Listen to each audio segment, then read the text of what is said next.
Langsung saja, tidak lama-lama karena kita mengingat waktu ya Bapak Ibu.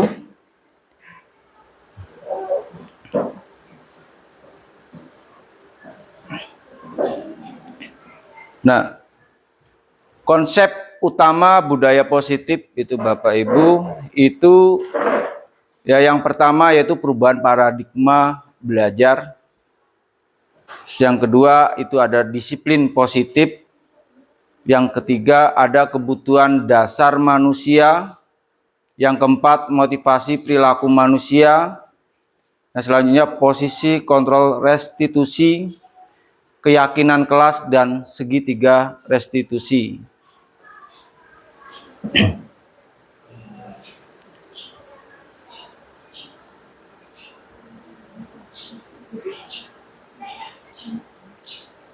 Nah, kita akan membahas yaitu yang pertama, pembelajaran dengan paradigma baru. Yang mana pembelajaran dengan paradigma baru ini dirancang berdasarkan prinsip pembelajaran yang terdiferensiasi sehingga setiap siswa belajar sesuai dengan kebutuhan dari tahap perkembangannya untuk mewujudkan profil pelajar Pancasila. Mungkin pembelajaran diferensiasi kemarin sudah disampaikan oleh Ibu pimpinan kita, ya Ibu Dr. Afifatun, yang mana di dalam diferensiasi itu semua model pembelajaran itu ada di dalamnya. Nah, di sini dikembangkan yaitu sesuai dengan kebutuhan dari setiap siswa itu sendiri. Karena yang tahu kebutuhan siswa itu adalah Bapak Ibu guru, ya, Bapak-bapak dan Ibu-ibu semuanya.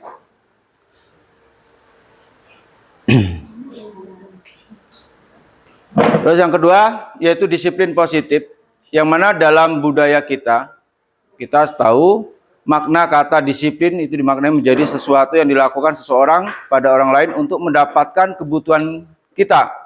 Cenderung menghubungkan kata disiplin dengan ketidaknyamanan. Nah, kita sebagai pendidik, tujuan kita adalah menciptakan anak-anak yang memiliki disiplin diri sehingga mereka bisa berperilaku dengan mengacu nilai-nilai ya kebajikan universal dan memiliki motivasi intrinsik dari dalam, ya, bukan dari ekstrinsik, yaitu yang dari luar. Jadi maksudnya apa? Jadi kesadaran siswa itu dari dalam diri siswa kita gali. Ya, jadi kesadaran siswa itu muncul dari dalam dirinya, bukan dari luar dirinya. Sehingga disiplin itu akan bersifat nyaman untuk anak kita. Nah, sedangkan berikutnya kebutuhan dasar manusia. Kebutuhan dasar manusia itu ada 5, Bapak Ibu. Yang pertama adalah bertahan hidup. Yang kedua kasih sayang dan rasa diterima. Yang ketiga penguasaan. Yang keempat kebebasan. Dan yang kelima kesenangan. Nah, motivasi perilaku manusia.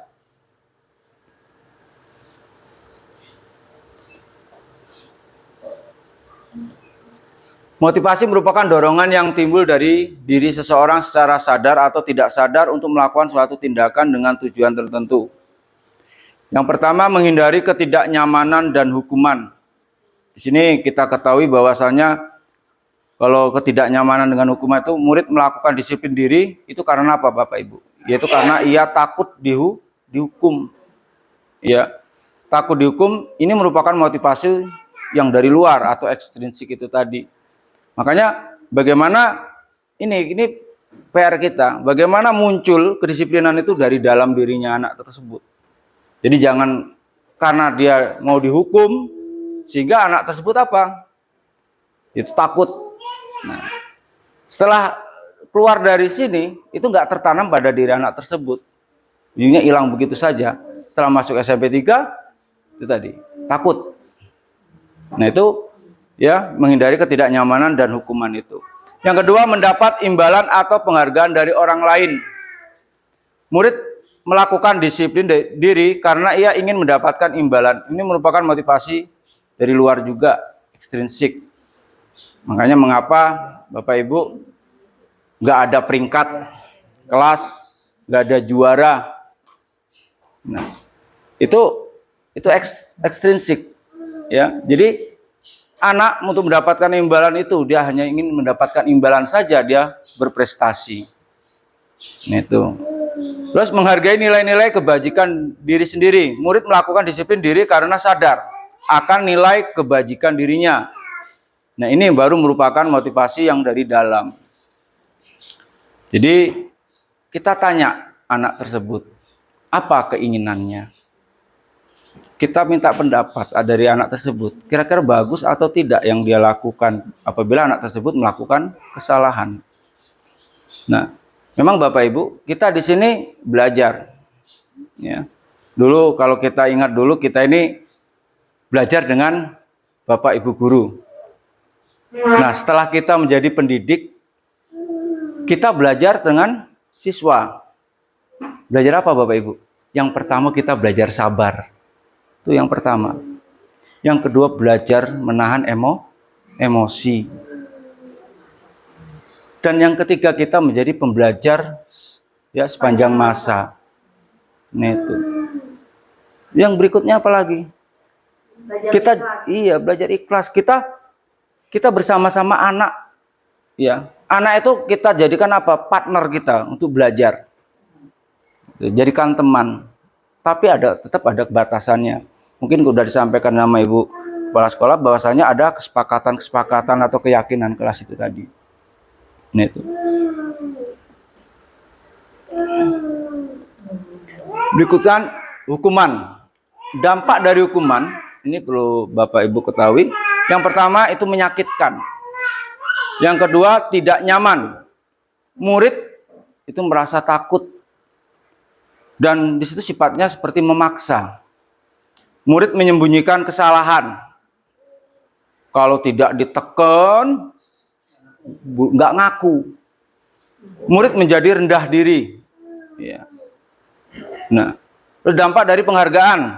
Yang pertama tidak efektif. Merusak hubungan. Ini muncul iri, rasa iri dari antar siswa. Terus mematikan kreativitas. Menghukum dengan sistem ranking. Merampas hak menghargai dirinya. Jadi kita kalau yang kita hargai cuman anak-anak yang apa? Yang mendapatkan peringkat. Yang tidak dapat peringkat itu merasa tidak dihargai. Akhirnya dia nggak bagus. Akhirnya apa? Anak itu merasa saya nggak di ini. Kamu kok yang peringkat 1? Kamu kok yang peringkat 2? Kamu yang paling oke loh di kelas ini. Kami mah apa? Akhirnya muncul seperti itu, Bapak Ibu. Ya, makanya rankingan itu mulai dihilangkan, itu menghindari itu tadi. Kita buat sama anak itu. Ya, kita tidak membeda-bedakan. Nah. Jadi kalau misalnya kayak anak-anak kita belajar gitu, dia coba kerjakan ke depan nggak misalnya tentang apa yang kita contohkan tadi, kita ngasih apa sih reward ke dia, itu juga termasuk penghargaan juga tuh. Ya cara kita memberikan penghargaan Ibu, ya seperti Ibu nih, oh bagus Bu Adel.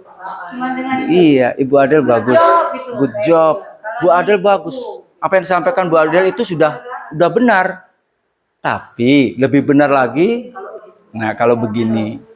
Nah ini, makanya kita itu tadi Bu, kita sekarang ini belajar dengan siswa. Pertama belajar sabar itu tadi. Jadi jangan sampai ya salah tambah, kamu salah, kerjaan kamu apa, di rumah kenapa, apain aja. Itu malah menjatuhkan mental anak. Jadi harus dilihat posisi lain. Iya. Nah kita tanya dulu, misalkan anak ini nggak mengerjakan PR. Masalahnya apa? Dipanggil empat mata, kita ngobrol. Kenapa kamu nggak mengerjakan PR, Nak? Lupa Bu. Nah gitu. Itu alasannya. Kenapa bisa lupa? Kan gitu. Nah, kalau tidak diingatkan, siapa kira-kira Nak yang bisa mengingatkan kamu kalau kamu punya PR? Akar masalahnya kita cari. Nah gitu. Jadi kita gali terus. Nah itulah kita memancing ya. Akhirnya kita dekat dengan anak. Dengan sendirinya anak juga. Nah makanya Bapak Ibu jangan heran kalau saya juga ya namanya dapat ya istilahnya kesempatan untuk JGP ini saya coba berlahan-lahan saya terapkan Bapak Ibu. Saya pagi itu bukan berarti mencari-cari kesalahan Bapak Ibu loh. Saya ingin menerapkan gimana sih anak ini saya perlakukan seperti ini. Saya ikut nyapu, ikut mengutin sampah di selokan. Ternyata alhamdulillah dampaknya luar biasa ke anak. Ini itu tadi. Nak sudah buat peraturan kesepakatan kelas tidak? Gimana kalau jam masuk bel berbunyi bagaimana? Masuk kelas Pak, ya udah masuk kelas. Akhirnya masuk kelas, ada guru nggak ada guru, anak itu masuk kelas. Jadi memang sengaja saya tanyakan udah buat kesepakatan kelas belum? Terus kalau pada saat KBM ada yang keluar nih kesepakatan kelas, kalau pada saat KBM berjalan gimana nak? Nah itu nggak boleh keluar Pak, nggak boleh ke WC Pak, bla bla sebagainya. Ya udah, tahu kan kesepakatan kelas kamu, silakan masuk. Akhirnya anak itu masuk. Nah, jadi nggak hanya sekedar teori yang saya dapat, akhirnya saya coba praktekkan. Dan alhamdulillah hasilnya ya bagus juga Bapak Ibu. Dan alhamdulillah guru itu merasa senang di sekolahan. Kalau kita sudah dengan emosi, marah dengan satu anak saja, imbasnya bisa ke mana-mana itu Bapak Ibu. Karena kita sudah emosi itu tadi. Kita ciptakanlah suasana hati kita sebagai pendidik, seorang guru ini senang dulu. Kalau kita senang, kita bahagia, otomatis kita juga dengan anak juga otomatis kita senang bercanda dengan anak-anak pada kala kita sedang beristirahat atau gimana ya. Nah itu. Pak, jadi sekarang ini Pak. Ya, silakan Ibu. Pada saat belajar, Pak.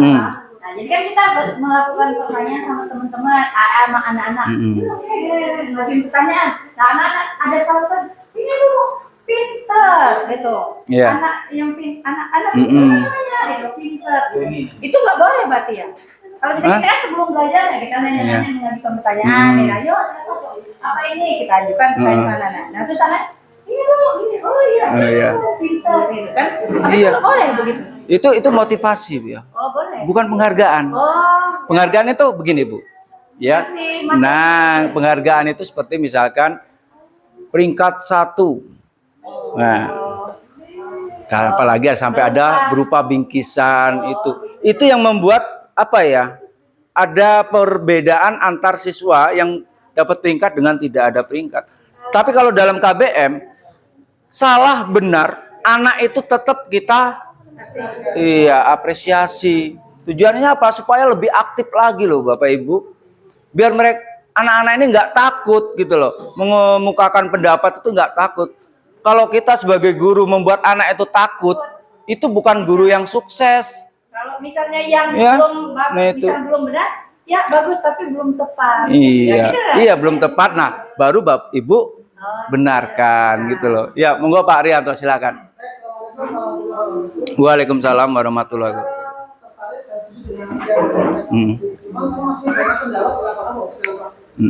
Begini, kalau pas proses pembelajaran, ini kan kadang-kadang kalau anak itu bisa, kalau kita apresiasi, itu bukan semua orangnya. Tapi kadang-kadang ada beberapa siswa yang dari awal masuk itu sudah tidak kadang-kadang posisi dia itu, yang belajar itu bikin masalah terus, ya dan sebagainya. Yang kedua ada yang tidur dari awal sampai tidur. Sempat saya panggil, kenapa sih nak kamu tidur?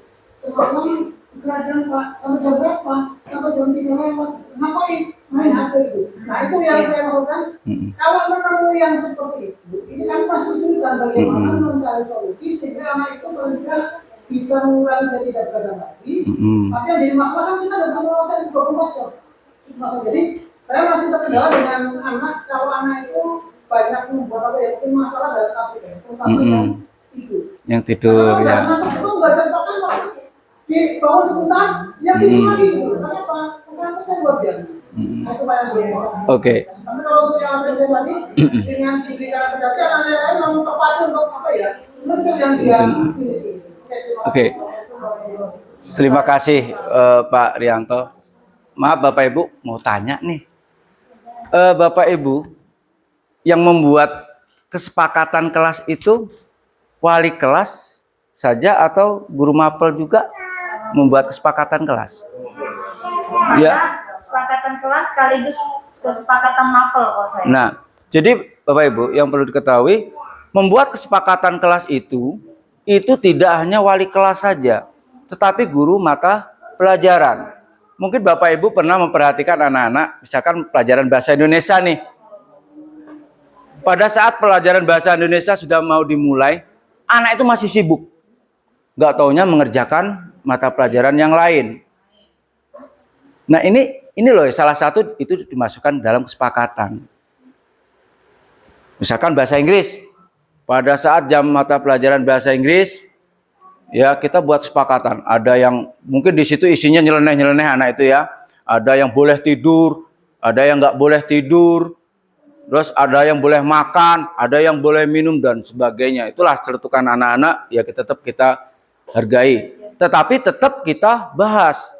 Kira-kira pantas tidak nak pada saat belajar bahasa Inggris kamu makan? Gimana pendapatnya yang lain? Tidak pantas berarti coret. Tidak jadi kesepakatan. Gimana nak? Ini pada saat jam pelajaran bahasa Inggris, ini ada yang nulis nih. Boleh tidur saat pelajaran bahasa Inggris. Ini ada yang tidak boleh tidur pada saat jam pelajaran bahasa Inggris. Kira-kira yang mana nih yang kita pilih? Kalau boleh tidur pantas apa tidak? Kita kasih kesempatan anak itu berpikir. Oh, nggak pantas itu. Ya, dicoret. Nah, yang pas baru kita masukkan dalam kesepakatan ya kelas ataupun mata pelajaran. Nah, di situ Bapak Ibu, kesepakatan mata pelajaran itu enggak di awal semester saja, tetapi setiap pergantian bab itu boleh kita membuat kesepakatan. Itu. Jadi kalau misalkan anak tadi kayak kasusnya Pak Rianto tadi. Nah, kalau kasusnya Pak Rianto tadi, tinggal buka kesepakatan kelas kita dari awal. Nina, ya, di kesepakatan kelas kita belajar bahasa Inggris tidak boleh tidur. Nah, kira-kira kamu mau berubah atau tidak, nak? Ini. Nanti baru kita akan bahas, Pak. Itu ada restitusi, ada nanti di konsekuensi, ya. Nah itu. Jadi kita buka lagi kesepakatan itu tadi. Kalau kesepakatan kita buka, oh iya Pak, kita sudah buat kesepakatan ya. Kira-kira mau berubah apa tidak? Kalau kira-kira kamu, maafnya ngomong, mainan HP, ngingetin kamu biar nggak begadang, siapa sih di rumah kira-kira yang bisa ngingetin kamu? Kakak, atau ibu, atau bapak? Nah, kalau misalkan kakak kamu, bisa nggak bapak minta nomor HP-nya? Kalau misalkan ibu kamu yang bisa ngingetin kamu biar nggak mainan HP, nggak begadang, bisa nggak bapak minta nomor WA atau HP orang tuamu, nak, biar nanti bapak ngingetin orang tuamu, biar orang tuamu ngingetin ya kamu, kan begitu, ya? Oke, gimana Pak Ri? Ya, ya.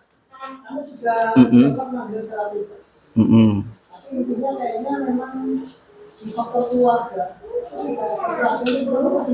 Nah, sehingga anaknya memang tidak terawasi.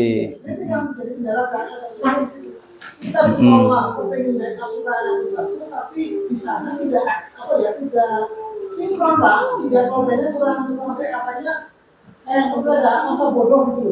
Itu agak lebih dari situ. Oh ya, ini berarti dari pihak sekolahan itu ya berkunjung ke orang tuanya, komunikasilah di situ. Itu solusi terakhir itu Pak, kita berkunjung atau orang tua kita panggil, kita istilahnya kita memberikan keluhan si anak itu. Nah, itu salah satu. Jadi kolaborasi antara orang tua, guru dan siswa di situ. Nanti muncul kesepakatan di situ Pak di di salah satu pertemuan. Oke, selanjutnya ya silakan. Oh, ini agak menarik. Karena faktor yang dialami kami Pak Rianto ini yang jelas faktornya ini Pak ya, intrinsik dan ekstrinsik. Iya. Itu pasti. Intrinsik ini nggak mungkin sukses tanpa ada faktor ekstrinsiknya. Karena yang kuat ini faktor di luar dari sekolah kita di sini. Kalau di sekolah mereka bisa tertib, di luar sana bubar lagi sehingga akhirnya nanti membawa lagi ke sekolah. Kemudian apakah dengan kesepakatan itu kita buat akhirnya bisa ada target perubahan perilaku anak, karena kesepakatan dengan kesepakatan. Iya. Kita nggak buat kesepakatan pun, kita sudah ada kesepakatan kumpul komite anak seperti ini, saya baca kata tertib, itu kesepakatan. Kata tertib saya sampaikan ke orang tua bahwasanya pengawasan kami ini, kalau pengawasan bapak ibu di sana, dapat ya ada anak-anak yang HP jam berapa dia main HP saja. Tapi kan kenyataannya saya lihat kan anak-anak ini kalau maghrib nggak ada di rumah, luyuran kemana-mana, kemudian ke bawah ke sekolah. Nah ini masalahnya yang kami inginkan, kalau memang kata kunci daripada kesepakatan kita buat per guru mata pelajaran ada kesepakatan tertentu, kalau memang itu bisa merubah perilaku bagus gitu ya, kita dukung, karena memang secara global kesepakatan itu memang sudah kita sampaikan dari janji siswa, kemudian ketemu semua komite, orang tua murid, anak kasih kata disiplin, ada buku tata tertib dan lain sebagainya. Kemudian mengkerucut lagi ada kata kesepakatan. Kesepakatan itu kan artinya lebih ke dominan perilaku anak, dan mungkin di sana yang tidak umum dilakukan anak kesalahan, kita buat kesepakatan nih. Ini memang ya itu tadi benar kata Pak Yanto, kewalahannya di situ. Kita jalan dulu, artinya untuk mengkondisikan anak di lingkungan sekolah mungkin bisa, selalu bisa kita kondisikan. Di luar sana, nah ini tadi ada kolaborasi antara orang tua murid dengan guru. Satu-satu mata pelajaran anak mana yang kurang, itu mengunjungi. Artinya kita kan nggak ini ya, apa namanya itu, tindakan kita nggak hanya berkutat di dalam lingkungan di sekolah, tapi di luar sana kita tuh tetap ada pengawasan. Maksud kami di sini kami ada triknya gitu loh. Oke. Kalau memang ada pengawasan dari pihak sekolah, kalau pihak sekolah jelas terawasilah anak ya, terawasilah anak untuk faktor intrinsiknya. Nah tapi di luar sana, pengawasan di luar sana ini adalah sangat luar biasa ini ya, bentuk pengaruhnya itu. Oke. Karena memang ke bawahnya ya pasti ke sekolah. Oke, terima kasih Pak Joni atas pertanyaannya. Ini memang tantangan kita sebagai pendidik Bapak Ibu. Sekarang kembali saya tanya dulu lah sebelum saya jelaskan lebih lanjut. Selama ini dalam membuat kesepakatan, apakah kita melibatkan siswa? Itu yang pertama. Yang namanya kesepakatan itu kita harus melibatkan siswa loh, Bapak Ibu. Dan kita konteksnya apa? Di sekolah. Faktor eksternal itu jangan, gimana caranya kita menstop dengan kesepakatan kita di sekolahan kita. Syukur-syukur anak itu setelah lulus SMP 3 itu ada perubahan. Nah itu. Ya kan? Kita selama ini kadang-kadang membuat kesepakatan itu tanpa menyerap aspirasi siswa. Kita gali loh. Ini apalagi maafnya ngomong, mungkin Pak Joni juga udah PPG ya kemarin. Dalam PPG juga langkah-langkah dalam pembelajaran juga sudah disampaikan.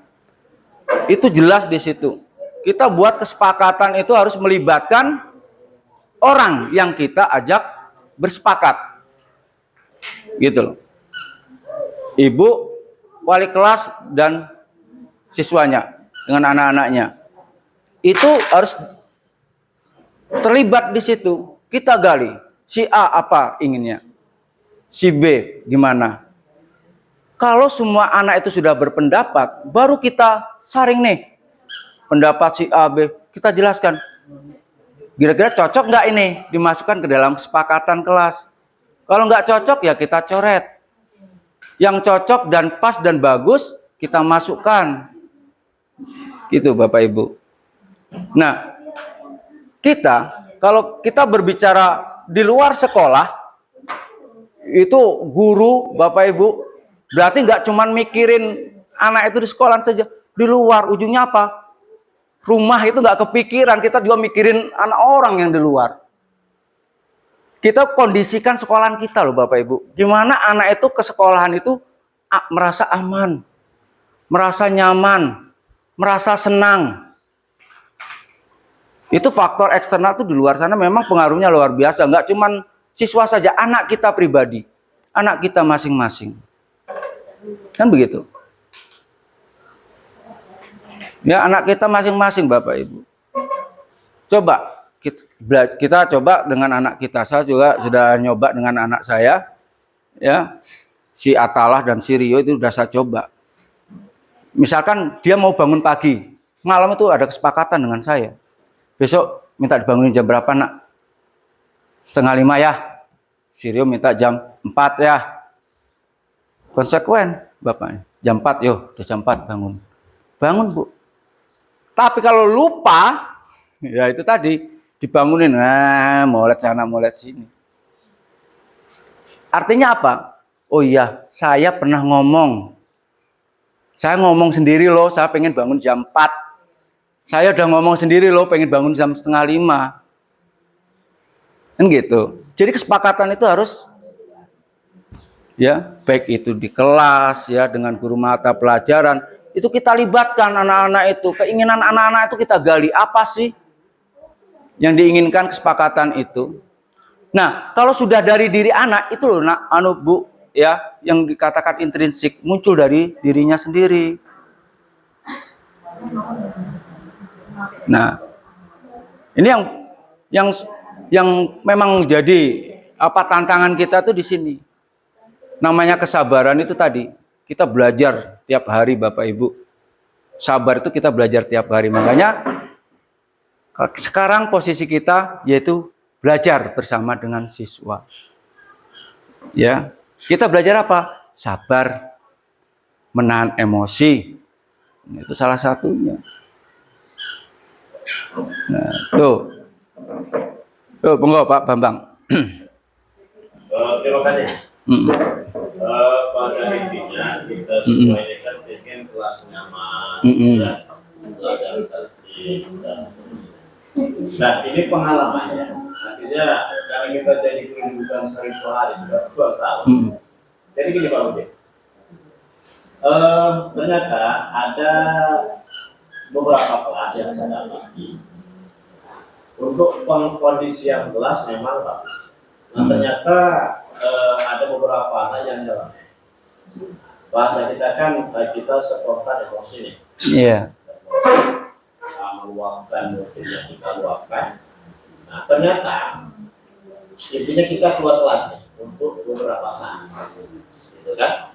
Nah, yang saya dapat di Pak, ini kan. Artinya ketika kita keluar dari kelas, ternyata anak itu satu menginginkan bahwa enak ya, nggak ada guru, jam kos itu pertanyaan. Dan ini terbukti. Jadi ketika anak itu jam kos, mereka ribut, senang, nggak ada gurunya. Ini satu. Yang kedua, saya maksud ada di beberapa kelas juga, gitu kan. Ketika anak itu bermasalah, bukan satu kelas, kita tuh apa ya, ingin sekolah kondusif dan seterusnya. Tadi kita tendensi emosional kan tinggi. Nah, ternyata efek dampaknya ke depan itu kelas tuh minggu Pak. Ini yang saya alami. Nah, jadi ketika ini ya kita sampaikan, Pak, jadi gini, untuk hal yang seperti ini coba terapkan kepada guru-guru yang lain di maksudnya. Jadi bukan hanya mapel saya aja, setiap guru masuk harus ini. Nah, bahasa saya, apakah yang saya terapkan itu menyalahi aturan, gitu kan? Atau seperti apa? Kalau itu memang salah, ya kita minta koreksi. Oke, terima kasih Pak. Nanti di sini ada materi yaitu kontrol, ya. Itu ada 5. Nanti Bapak akan tahu Bapak ini di posisi kontrol yang mana. Apakah sebagai manajer, ya? Itu nanti Bapak akan tahu. Jadi di sini nanti kita akan tahu kita ini saat ini sedang menggunakan kontrol yang mana kepada siswa kita. Dan kira-kira untuk sekolahan kita yang paling bagus kontrol yang mana yang akan kita terapkan. Nah, ini baru pengantar ini Pak ya. Oke, kita lanjutkan ya. Selanjutnya adalah konsekuensi. Ya, konsekuensi ini penguatannya jangka pendek dampaknya. Yang kedua perlu monitoring berkelanjutan. Yang ketiga stimulus respon. Yang keempat, murid menghormati peraturan. Yang kelima, kehilangan waktu. Ini maaf, salah kurang ketiknya. Kehilangan waktu untuk merenungi kesalahan. Itu. Yang terakhir, restitusi. Ini murid bertanggung jawab untuk perilakunya. Fokus pada pemecahan masalah jangka panjang. Murid menghormati dirinya dan orang lain. Teori kontrol. Dan selanjutnya, murid bersemangat memperbaiki kesalahan. Nah, konsep disiplin pendekatan restitusi.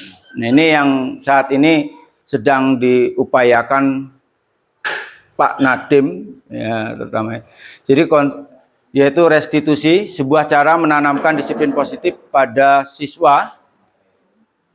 Pengertian restitusi adalah proses menciptakan kondisi bagi murid untuk memperbaiki kesalahan mereka, sehingga mereka bisa kembali pada kelompok mereka dengan karakter yang lebih kuat.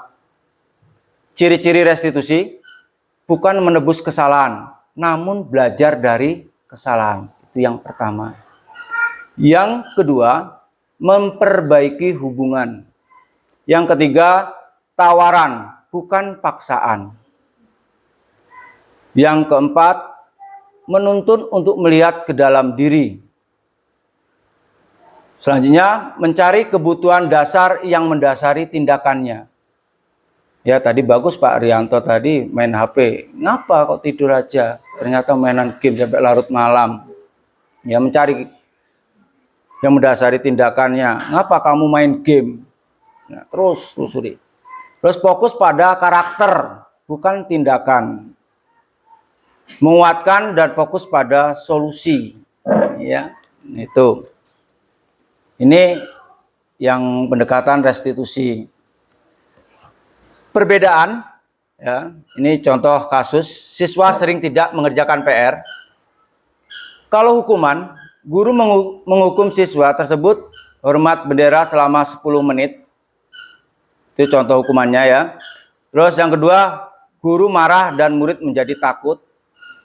Kalau konsekuensi, itu guru memberikan konsekuensi untuk mengerjakan PR-nya saat istirahat atau dikerjakan sebanyak 3 kali lipat. Terus yang kedua, guru tegas dan siswa menghormati peraturan.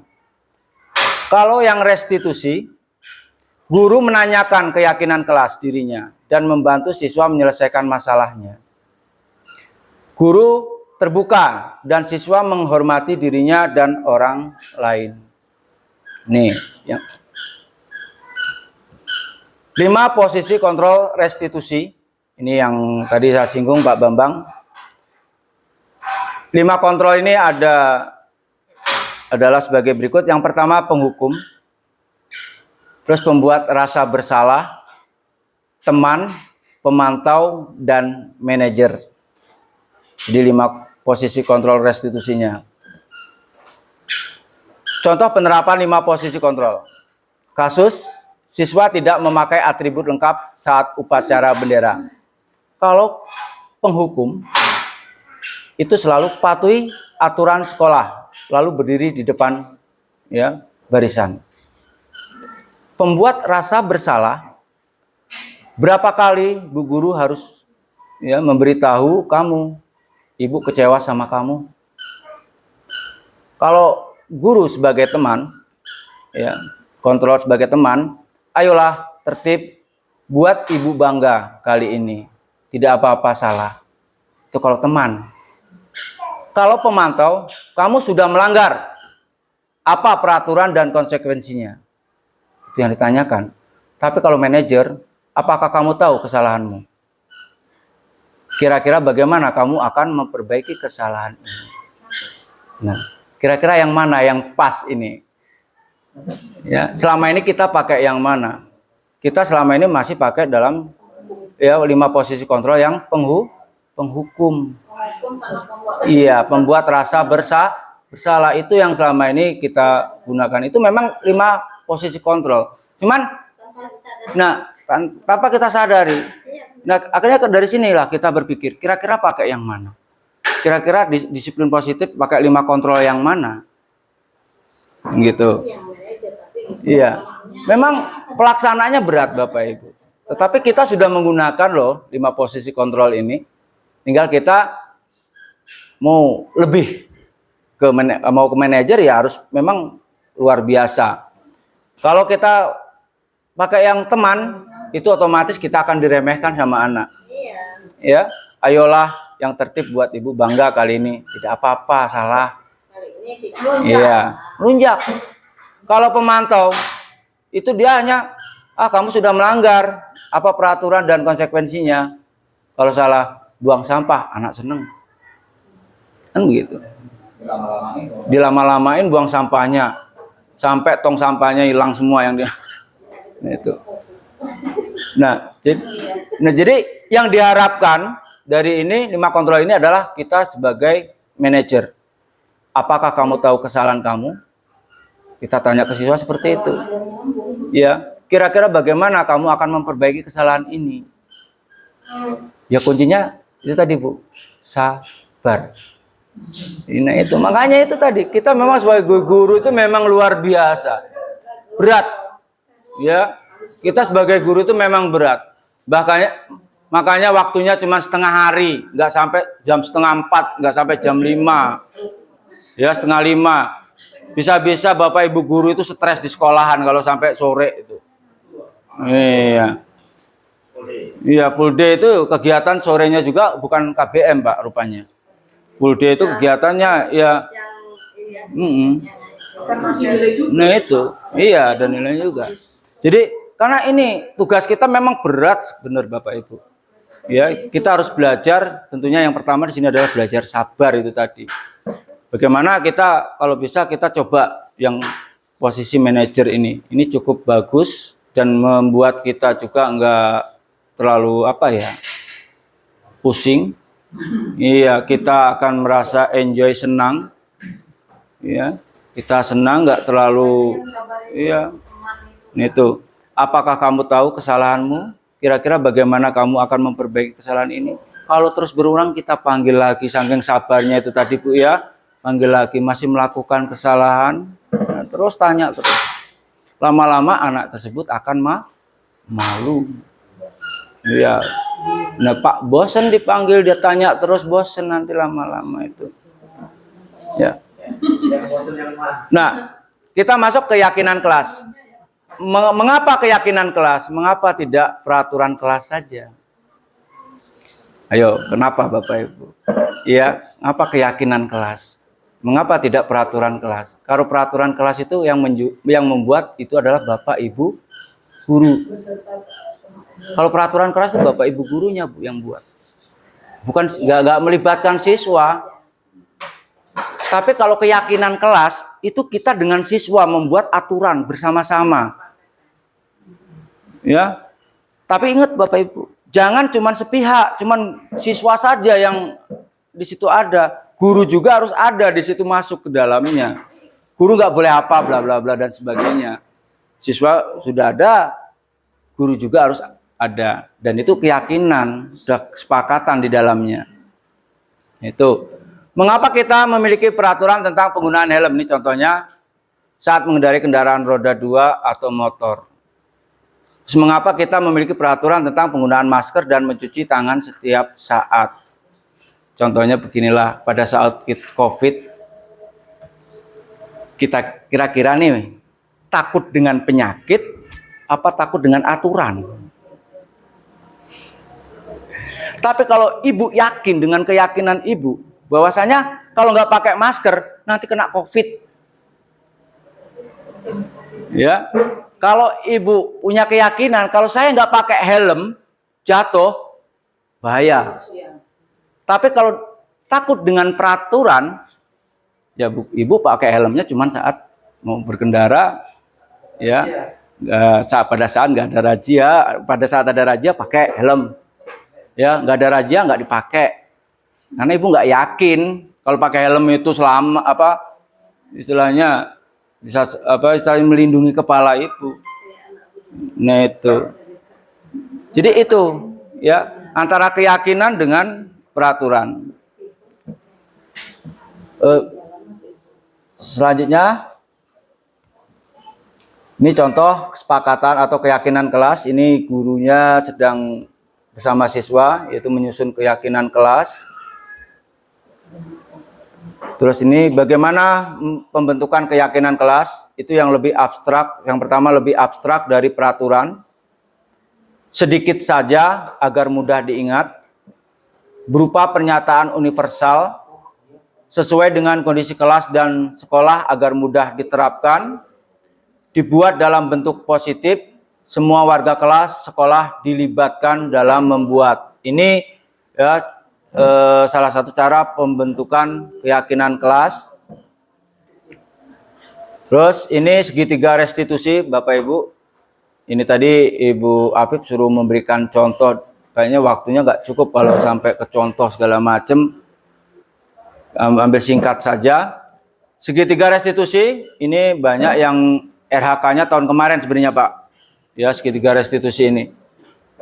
Yang pertama, menstabilkan identitas. Kita semua akan melakukan hal terbaik yang bisa kita lakukan. Ya, validasi tindakan yang salah. Semua perilaku memiliki alasan. Jadi kita gali alasan anak itu melakukan kesalahan itu apa, Bapak Ibu. Ya.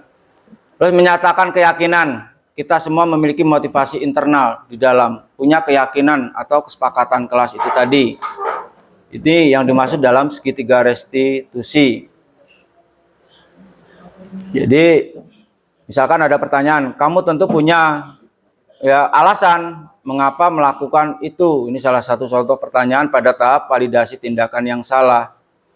Sudah tahu nggak berseragam? Ya, ngapa kamu masih menggunakan pakaian itu? Ngapa belum dijahit? Pasti ada alasannya. Entah males, entah karena penjahitnya nggak ada dan sebagainya. Pasti alasannya lupa. Itulah anak-anak. Ya. Segitiga restitusi, ini banyak videonya. Mohon maaf belum bisa diputar. Kalau diputar itu tadi kita udah juhur ini dari 12.13.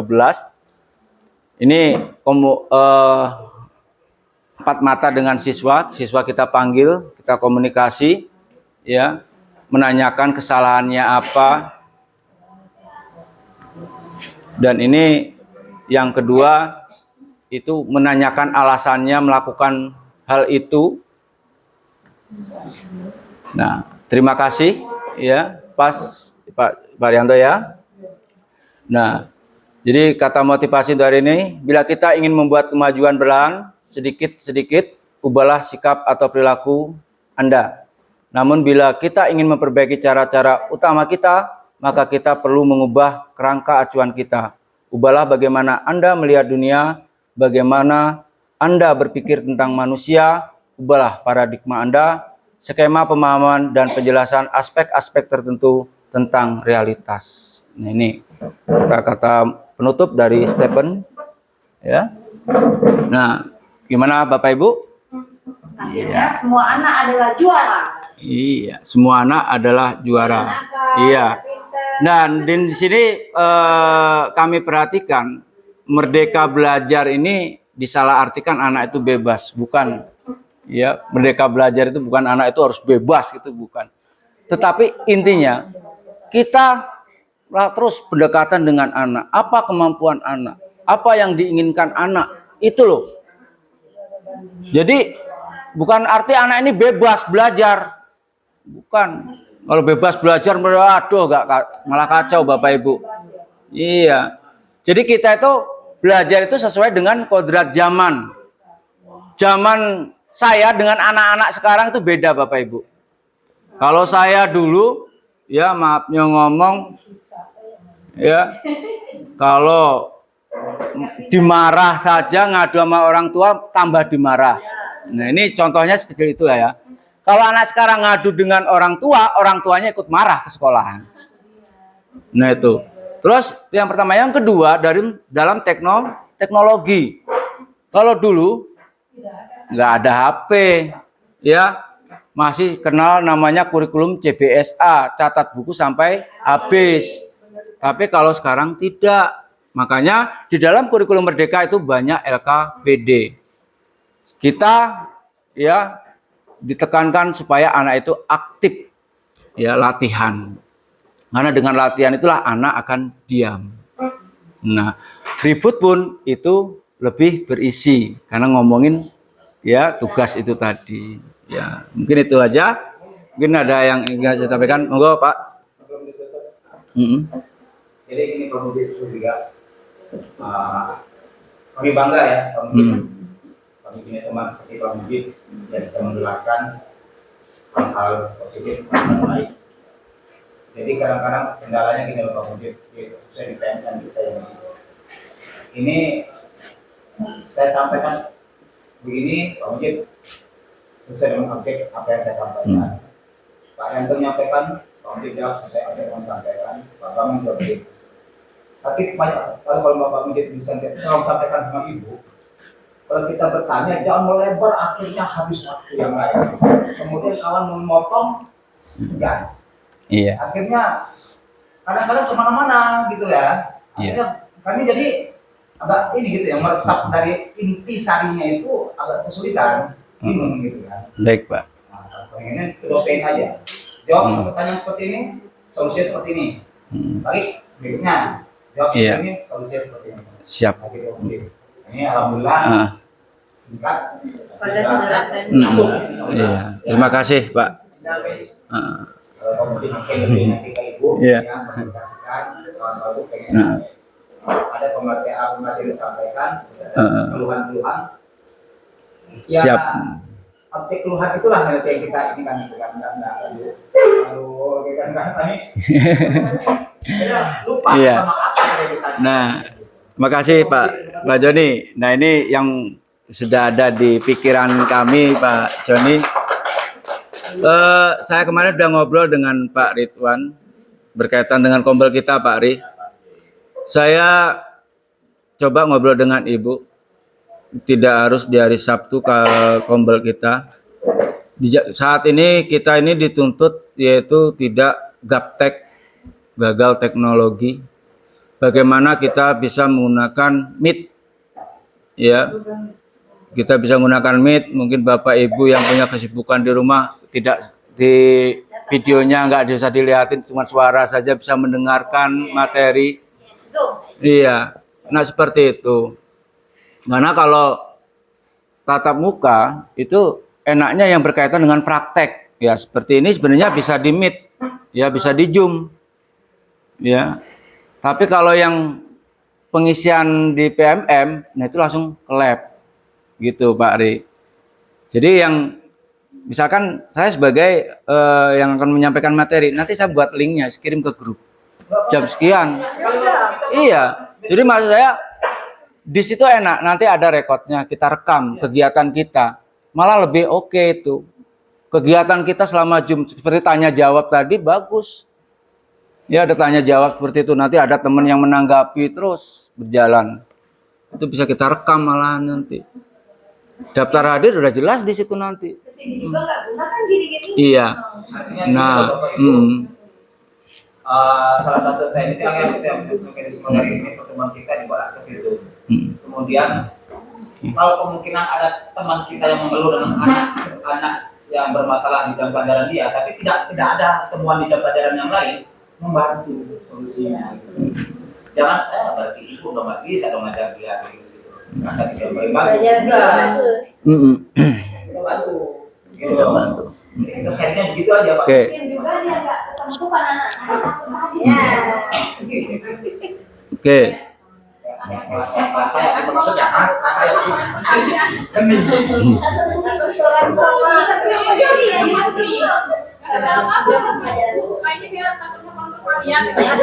Sebenarnya kalau waktunya banyak ini ada tugas sebenarnya buat Bapak Ibu karena waktunya sudah jam ini karena Ibu juga mau kondangan ini udah zuhur ya. Mungkin ya saya ini banyak Pak.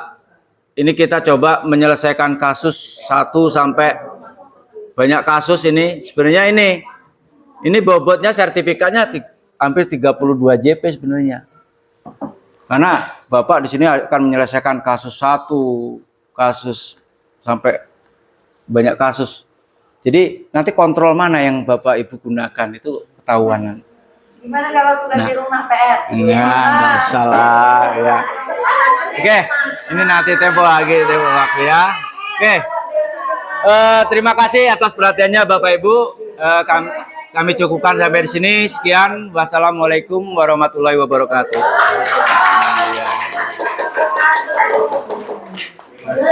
Saya kembalikan dengan Bu Adel selaku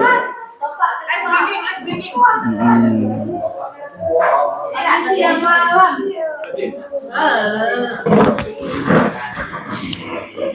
Pakai ini segala sih. Marianto mau ada SPP. Pagi siang malam. Enggak usah lah. Pakai dia sekarang tuh apa Pak Ujib? Biar ada suaranya. Satunya udah mati.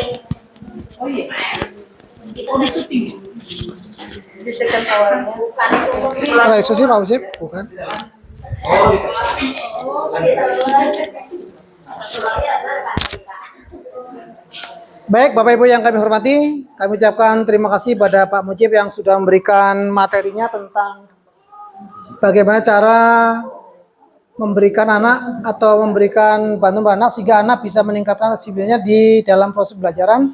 Tapi yang jelas, kalau bagi kami ini masih banyak yang harus kita gali lagi karena terus terang aja penyampaian dari Pak Mujib tadi baru sekadar mungkin pengantar atau apa namanya permulaan saja. Tapi intinya kalau kita terapkan betul di kelas, banyak betul penemuan atau teman-teman kita dalam aplikasinya dari pembelajaran sehingga mungkin nanti kita perlu sharing lagi atau mungkin perlu diskusi lagi sehingga bisa meminimalisir problem yang ada di kelas kita dalam proses pembelajaran minimal begitu. Yang berikutnya karena waktu sudah masuk sholat zuhur mungkin untuk kegiatan kita pada hari ini kita cukup sampai di sini. Kita lanjutkan di pertemuan yang akan datang insyaallah di minggu terakhir ya. Nah, minggu terakhir sesudah peringatan HUT RI yang ke-79 dari Sabtu besok. Artinya Sabtu besok kita tidak ada kumpul tapi Sabtu berikutnya baru kita akan kumpul lagi. Demikian yang bisa kami sampaikan. Terima kasih segala perhatian dan kerjasamanya. Mudah-mudahan materi pada hari ini bisa membantu kita dalam meningkatkan kualitas pembelajaran kita. Terima kasih sekali lagi pada Pak Mujib yang sudah memberikan materinya dan Bapak Ibu yang sudah memberikan dukungan kegiatan ini. Kita akhiri kegiatan ini dengan mengucap hamdalah. Alhamdulillah. Sekian dari kami. Terima kasih. Assalamualaikum warahmatullahi wabarakatuh.